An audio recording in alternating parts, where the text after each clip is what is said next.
輝くのに俺は輝き得てくようなさあもが夢を追いかける中で俺だけが止まったまま天照大神は日本神話における最高神であり、太陽を司る女神です。彼女は高間ヶ原を統治し、世界に光と秩序をもたらしました。その神聖な光は、人々に生命を与え、万物を育む源とされています。しかし、彼女の物語は単なる創造の神話ではなく、試練と再生の物語でもあります。アマテラスの光が失われた時、世界は闇に包まれましたが、神々の知恵と努力によって再び輝きを取り戻します。本日は、そんなアマテラス大神の壮大な神話をご紹介します。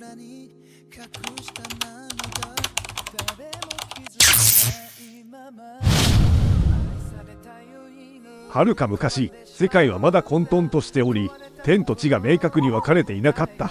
そんな中、創造神イザナギは亡き妻イザナミを黄泉の国へと赴いたが、そこで彼は死の汚れに触れてしまった。帰還したイザナギはその汚れを清めるために川でみそぎを行います。その時、彼の左目からアマテラス大神が、右目から月読命が、そして鼻からスサノオノ命が誕生しました。アマテラス大神は太陽の光を司る最高神として生まれ、世界を照らす存在となります。父イザナギは彼女に高間ヶ原の統治を託し、アマテラスは神々の王としてその責務を果たしていくこととなりました。しかし、弟スサノオノ命は乱暴な性格を持ち、やがて姉との間に深い圧力を生むこととなります。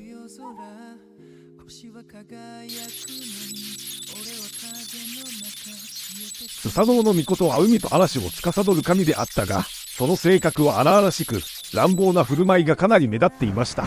彼は母、いざ波に会いたいと泣き叫び、高間ヶ原の統治を放棄し、乱暴狼藉を繰り返した。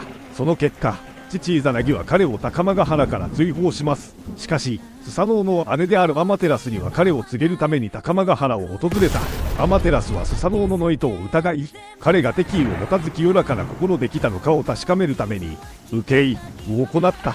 その結果、アマテラスの剣から生まれた子供たちは清らかであり、スサノオノは潔白を証明したかのように見えました。が、彼は次第に傲慢になり、田畑を荒らし、神々の宮を壊し、アマテラスの神殿にクソをまき散らす暴挙に及んだのです。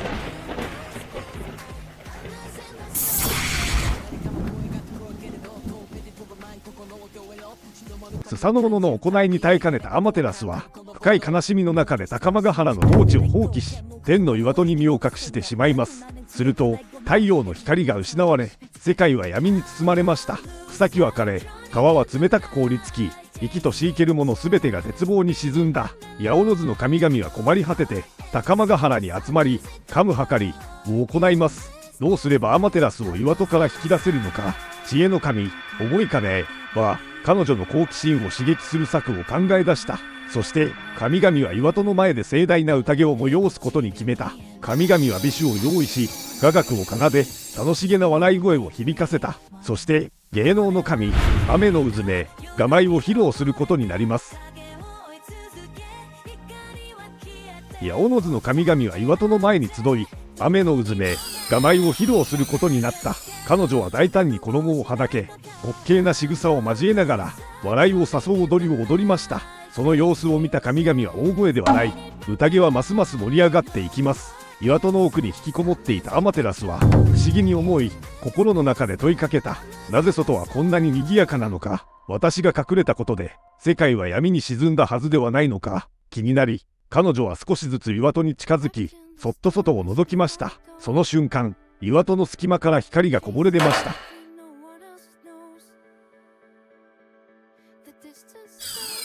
アマテラスが岩戸を少し開けた瞬間、雨の田力がその扉を一気に引き開けました。すると、アマテラスの光が高間ヶ原に満ち溢れ、世界に再び朝が訪れました。八百万の神々は歓喜し、雨のうずめの舞と神々の策が成功したことを祝った。しかし、アマテラスはまだ戸惑っていました。私が再び光をもたらすことで、秩序は守られるのか。すると思い金が答えた。アマテラス様の光がなければ、この世界は成り立ちません。その言葉にアマテラスは深くうなずき、高間ヶ原の主として再び世界を照らすことを決意しました。八百万の神々は歓声を上げ、祝福の儀を執り行った。アマテラスはゆっくりと天井へ登り、再び世界に温かな光を降り注いだ。光が戻ったことで神々は平穏を取り戻したが、スサノオノの罪は重かった。神々は彼を裁き、高間ヶ原からの追放を決定しました。スサノオノは地上へと落とされ、放浪の旅を続けます。しかし、その旅の中で彼は成長し、やがて出雲の国でヤマタノオロチを討つ英雄へと変わっていくのです。彼の物語はここで終わりではなく、新たな試練が待ち受けていた。スサノオノは放浪の末に出雲の地へたどり着き、そこで美しい娘、櫛灘姫と出会う。しかし、彼女は恐ろしいヤマタノオロチの生贄にされる運命にあった。スサノオノは己の過去を振り返り、悔いながらも、今度こそ正しき道を歩むことを決意する。彼はヤマタノオロチとの壮絶な戦いに挑むのだった。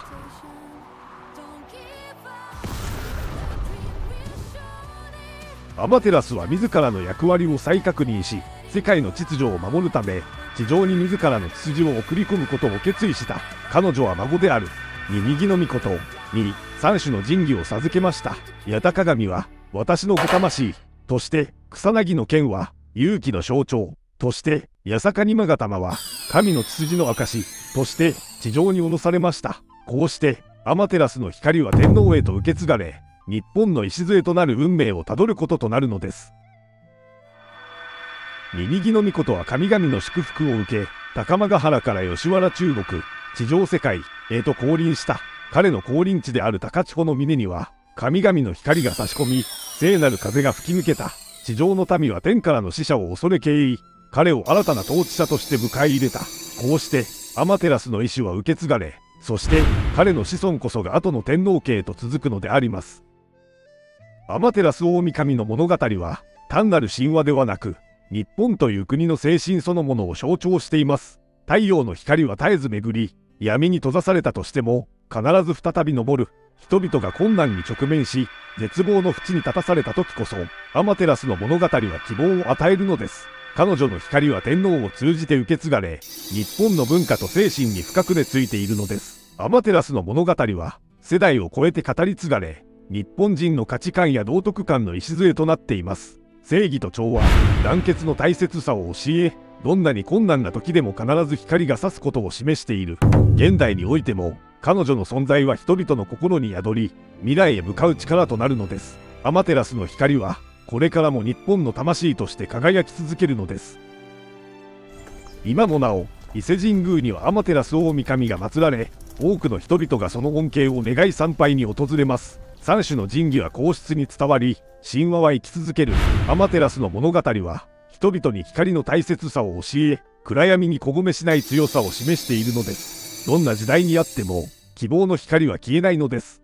アマテラスの物語は、世代を超えて語り継がれ、日本人の価値観や道徳観の礎となっています。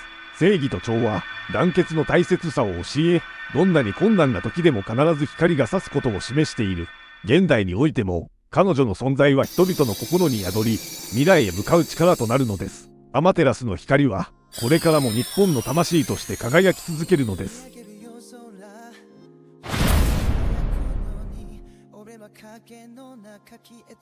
アマテラス大神の物語は、ただの神話ではなく、私たちに大切な教訓を与えてくれます。光が失われた時、世界は混乱と絶望に包まれました。しかし、神々が知恵を絞り、団結して行動したことで、再び光を取り戻すことができたのです。これは、私たちの人生にも通じるものがありませんか？困難や試練に直面した時、一人で抱え込まず、周りと協力し、乗り越えることが大切です。どんなに深い闇の中にあっても、必ず光は戻ってきます。アマテラスの物語が示すように、私たち一人一人が自らの光となり、未来を照らしていきましょう。最後までご視聴いただいてありがとうございました。このチャンネルがよろしければ、ぜひチャンネル登録とライクボタンを押してくださると幸いです。よろしくお願いいたします。I'm just a fun star, nobody loves me.